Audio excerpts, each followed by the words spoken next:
अस्सलाम वालेकुम dear students. हमारा आज का टॉपिक है average. What is an average? A single value which represents all the characteristics of data is known as average. एक value जो आपके पूरे डाटा सेट की नुमाइंदगी करती है वो एवरेज कहलाती है। एवरेज को मेजर्स ऑफ सेंट्रल टेंडेंसी भी कहते हैं, क्योंकि एवरेज डाटा के सेंटर में लाई करती है, इसलिए इसे मेजर्स ऑफ सेंट्रल टेंडेंसी कहते हैं। The average tend to lie in the centre of the distribution, they are called measures of central tendency. Average की जो टाइप्स हैं या types of average, the main types of average are arithmetic mean, geometric mean, harmonic mean, median and mode. What is arithmetic mean? पहली types है जो हमारे पास arithmetic mean, जिसे सिंपली मीन भी कहते हैं। एवरेज की पहली types arithmetic mean. The arithmetic mean is a value obtained by dividing the sum of all values by their numbers। आपके पास जो डाटा में जितनी वैल्यूज़ गिवन हैं उन वैल्यूज़ को जमा करें और उनकी तादाद से तकसीम कर दें। जो आंसर आएगा वो आपका अरिथमेटिक मीन कहलाएगा या सिंपली मीन भी कहलाएगा। A M is denoted by x bar. Arithmetic mean को किससे शो करते हैं हम? एक्स बार के साथ, यानी arithmetic mean is denoted by x बार।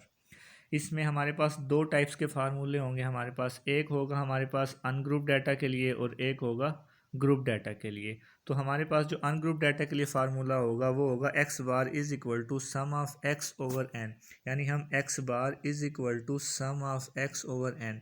ये जो फार्मूला है हमारा, ये अनग्रुप डाटा के लिए यूज़ होगा। अनग्रुप डाटा मीन जिसमें एफ़ फ्रीक्वेंसी का टेबल नहीं दिया होगा, एफ़ की वैल्यूज़ नहीं दी होंगी। इसी तरीके से हमारे पास ग्रुप डाटा के लिए जो फार्मूला होगा अरिथमेटिक मीन का, वो होगा sigma f x over sigma f, यानी x bar is equal to sum of f x over sum of f. ये वाला फार्मूला हम कब यूज़ करेंगे? जब हमारा डाटा ग्रुप डाटा होगा। ग्रुप डाटा से मुराद ये है कि हमें फ्रीक्वेंसी का कॉलम गिवन होगा। तो अब हम इसकी एक्सरसाइज या न्यूमेरिकल करते हैं, एक अनग्रुप डाटा के लिए और इसी तरह से ग्रुप डाटा के लिए। हमारे पास डाटा गिवन है, डाटा गिवन है जो हमारे पास, उसमें वो कह रहा है कि find arithmetic mean for the following ungroup data sets of Heights. जो हमारे पास हाइट्स हैं वो दी हुई हैं, ये वैल्यूज़ गिवन है हमारे पास 87 से लेकर 98 तक। इन वैल्यूज़ का हमने अरिथमेटिक मीन फाइंड करना है। तो ये जो डाटा है ये अनग्रुप डाटा है, क्योंकि इसमें फ्रीक्वेंसी कहीं भी गिवन नहीं है। अगर एफ़ का कॉलम गिवन होता तो ये डाटा ग्रुप डाटा होता। अब जो अनग्रुप डाटा है उसके लिए हमारे पास फार्मूला क्या आता? X bar is equal to sigma X over N. तो हम जो ये वैल्यूज़ हैं इसको क्या कहेंगे? एक्स कह लेंगे। ये जो वैल्यूज़ हैं हमारे पास, यहाँ पे इसने वाई का हुआ, लेकिन हम ये जो कॉलम है इसको क्या कहेंगे? हम एक्स कह लेंगे। यानी जो ऑब्जर्वेशंस हैं उनका नाम एक्स रख लिया, वैल्यूज़ का नाम। अब जो इस कॉलम का जो टोटल है हमारे पास वो क्या कहलाएगा? सम ऑफ एक्स। यानी इन वैल्यूज़ का टोटल लेने के बाद जो हमारे पास सम ऑफ एक्स का जो आंसर आया है, तो वो क्या आया हमारे पास? Sum of x is equal to 902। और इसी तरीके से जो वैल्यूज़ हैं हमारे पास 10 है, n इज़ इक्वल टू 10, यानी वैल्यूज़ की तादाद। अब x बार का फार्मूला क्या था हमारे पास? Sigma x over n। तो जब हम 902 को 10 से डिवाइड करेंगे तो हमारे पास x बार का आंसर आ जाएगा 90.20 cm सेंटीमीटर्स। तो हमारे पास अरिथमेटिक मीन का ये आंसर्स आ गया। इस तरीके से कोई भी अनग्रुप डाटा दिया हो हमें, उस डाटा को क्या करेंगे? हम उन वैल्यूज़ का टोटल ले लेंगे और टोटल लेने के बाद उनकी तादाद से तकसीम कर देंगे। तो जो आंसर आएगा हमारे पास वो क्या कहलाएगा? Arithmetic mean.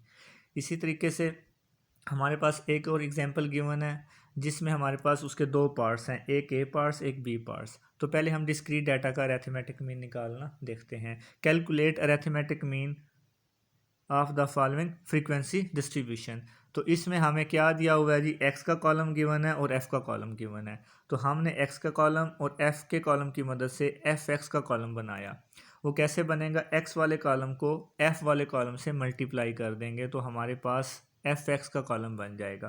पहली वैल्यू है हमारी 10 इंटू 12 इंटू 1, इनको मल्टीप्लाई किया तो हमारी पहली वैल्यू 12 आ गई। इसी तरीके से जो दूसरी वैल्यूज़ हैं हमारे पास 14 मल्टीप्लाई बाई 4, तो हमारे पास एफ एक्स की दूसरी वैल्यू आ गई। इसी तरीके से तीसरी, और हमने एफ एक्स का कॉलम बना लेना है, यानी एफ का कॉलम को एक्स वाले कॉलम के साथ मल्टीप्लाई करने से। अब जब ये कॉलम बनेगा तो हम इस कॉलम का टोटल ले लेंगे जो कि हमारे पास सिग्मा एफ एक्स कहलाएगा, और इसी तरीके से हम एफ़ वाले कॉलम का टोटल ले लेंगे जो कि हमारे पास सम ऑफ एफ़ कहलाएगा। जब ये दोनों टोटल आ जाएंगे तो उसके बाद हम फार्मूला वैल्यूज़ पुट कर देंगे। फार्मूला लिखने के बाद वैल्यूज़ पुट की 528 डिवाइडेड बाई 30, तो जो हमारा अरिथमेटिक मीन का आंसर आया वो आ गया 17.6। तो अरिथमेटिक मीन का जो आंसर आया है वो आया है 17.6। इस तरीके से कोई भी डिस्क्रीट डाटा दिया हो जिसमें हमें एक्स का कॉलम गिवन है और एफ़ का कॉलम गिवन है, हम एफ एक्स का कॉलम बना के उसको एफ़ के कॉलम के साथ डिवाइड कर देंगे तो हमारे पास किसी भी डाटा सेट का हम अरिथमेटिक मीन निकाल सकते हैं। अब इसका बी पार्ट करते हैं। बी पार्ट में हमें क्या कह रहा है जी, वो calculate arithmetic mean of the following frequency distribution. ये जो फ्रीक्वेंसी डिस्ट्रीब्यूशन दी हुई है हमें इसका अरिथमेटिक मीन फाइंड करना है। तो इसका अरिथमेटिक मीन फाइंड करने के लिए हमें क्या करना है, क्लासेस गिवन है, हम क्लासेस की मदद से एक्स का कॉलम बनाएंगे क्योंकि हमारे फार्मूले में एक्स यूज़ होता है। अरिथमेटिक मीन का फार्मूला है sigma f x over sigma F. तो एक्स का कॉलम बनाना ज़रूरी है। एक्स होता है मिड पॉइंट। हम इसको क्लासेस से कैसे बनाएंगे, हम इन दो वैल्यूज़ को 10 एंड 14 को ऐड करेंगे तो आंसर आ जाएगा 24। उसको 2 से डिवाइड कर देंगे तो एक्स का जो पहला आंसर आपके पास वो 12 आ जाएगा। इस तरीके से हम एक्स का कॉलम बनाएंगे और इसी तरीके से हम इन वैल्यूज़ को ऐड करते जाएंगे, 2 से डिवाइड करते जाएंगे तो हमारे पास एक्स की वैल्यूज़ आती जाएंगी। इन वैल्यूज़ को ऐड करने के बाद हमारे पास x का कॉलम बन गया। अब जब x का कॉलम बन गया तो उसके बाद हम क्या करेंगे, हम बनाएंगे fx का कॉलम।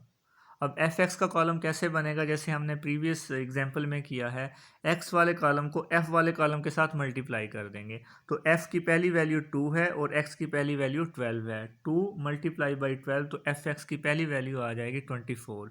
इसी तरीके से हम इन सारी वैल्यूज़ को आपस में मल्टीप्लाई कर देंगे, जो आंसर्स आएंगे वो हमारे एफ एक्स के कॉलम में लिखते जाएंगे। अब एफ एक्स का कॉलम बनने के बाद क्या करेंगे, हम एफ एक्स का टोटल ले लेंगे। अब इस कॉलम का जो टोटल है वो क्या कहलाएगा, हमारे पास सिग्मा एफ एक्स, यानी सिग्मा एफ एक्स का आंसर आ जाएगा 573। और इसी तरीके से हम क्या करेंगे, एफ़ वाले कॉलम का भी टोटल लेंगे। जो एफ़ वाले कॉलम का टोटल है वो क्या कहलाएगा, हमारे पास सिग्मा एफ़। सिग्मा एफ और सिग्मा एफ एक्स आने के बाद हम एक्स बार का जो फार्मूला है उसमें वैल्यूज़ को पुट करेंगे। वैल्यूज़ को पुट करने के बाद 573 डिवाइडेड बाई 24, जो हमारा आंसर आया है वो आया 23.875 एक्स बार।